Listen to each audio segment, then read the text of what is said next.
مجھے حضرت ابو بکر صدیق رضی اللہ تعالیٰ عنہ کے ایمان لانے والا واقعہ یاد آ گیا۔ میں ایک حوالہ اس کا بھی دینا چاہتا ہوں، خصائص کبریٰ۔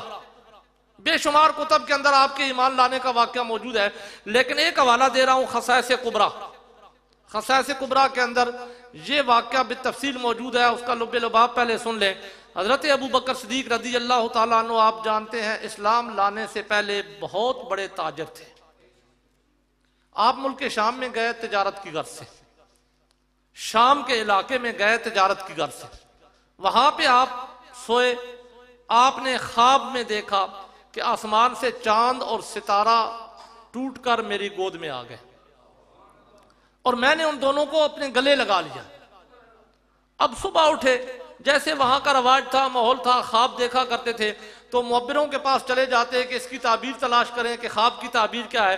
آپ وہاں کے بہت بڑے راہب بحیرہ راہب کے پاس چلے گئے، جو بہت مشہور تھا خوابوں کی تعبیر بتانے والا ملک شام میں، اس کے پاس چلے گئے، جا کر اسے اپنا خواب بیان کیا کہ میں نے رات کو یہ خواب دیکھا ہے، مجھے اس کی تعبیر بتاؤ۔ طویل حدیث ہے، روایت ہے اس میں، تو اس روایت کو میں پورا تفصیلاً نہیں بیان کر سکتا، وقت کی نزاکت کے تحت چند اور مسائل پر بھی گفتگو کرنا چاہتا ہوں۔ جب آپ اپنا خواب بیان کر چکے تو مفسرین اور مورخ یہ نقل کرتے ہیں کہ آپ سے اس راہب نے چند سوالات کیے۔ اس نے پہلا سوال یہ کیا کہ من این انت، آپ کہاں سے تعلق رکھتے ہیں؟ آپ نے فرمایا میں مکہ سے آیا ہوں۔ اس نے سوال کیا آپ کرتے کیا ہیں؟ آپ نے فرمایا میں تاجر ہوں۔ اس نے کہا آپ کس قبیلے سے ہیں؟ آپ نے کہا قریش قبیلے سے ہوں۔ جب اس نے سوال کر لیے، آپ نے جواب دے دیے، اب اس نے آپ کو اپنے ان کے خواب کی تعبیر بتائی۔ تعبیر یہ بتائی کہ آپ کی قوم میں مکہ شریف میں اللہ تبارک و تعالیٰ کا آخری نبی، عظمت والا رسول مبعوث ہونے والا ہے۔ وہ اعلان فرمائیں گے وہاں مکہ شریف میں، آپ دنیا کے اندر ان کے وزیر، اور جب وہ اس دنیا سے پردہ فرما جائیں گے تو آپ ان کے خلیفے ہوں گے۔ اب یہ اس راہب نے آپ کو خواب کی تعبیر بتائی۔ اب ایک بات یاد رکھیں یہاں پہ کہ خواب آپ نے دیکھا، تعبیر آپ نے راہب سے جانی، ملک شام میں جانی، کسی اور بندے کو آپ نے خواب بیان نہیں کیا، یہاں تک کہ اپنے گھر میں کسی کو نہیں کہا کہ میں نے یہ خواب دیکھا تھا، راہب نے مجھے خواب کی تعبیر یہ بتائی ہے، یہ میرے خواب کی تعبیر بنتی ہے، کسی کے سامنے اس کا ذکر نہیں کیا۔ واپس آئے ملک شام سے، اللہ کے نبی نے اعلان نبوت فرمایا۔ ابھی تک کسی نے کلمہ نہیں پڑھا تھا، کسی ایک آدمی نے بھی کلمہ نہیں پڑھا تھا۔ حضور علیہ السلام نے جب فرمایا قولوا لا الہ الا اللہ تفلحوا، لا الہ الا اللہ کہو کامیاب ہو جاؤ گے، مجھے اللہ نے رسول بنا کے بھیجا ہے، میری رسالت کا اقرار کرو۔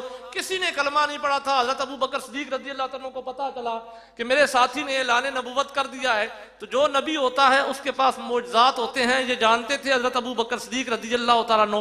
سیدھے چلے گئے، اسی روایت کے حوالے سے حضور علیہ السلام کی بارگاہ میں جا کر عرض کرتے ہیں مد دلیل علی تدہا یا رسول اللہ، اگر آپ اللہ کے رسول ہیں، آپ نے رسالت کا دعویٰ کیا ہے، تو آپ کے دعوی رسالت پہ دلیل کیا ہے؟ مجھے دلیل دیجئے، کیونکہ جو نبی ہوتا ہے اس کے پاس معجزات ہوتے ہیں، معجزہ نبوت کی دلیل ہوتی ہے۔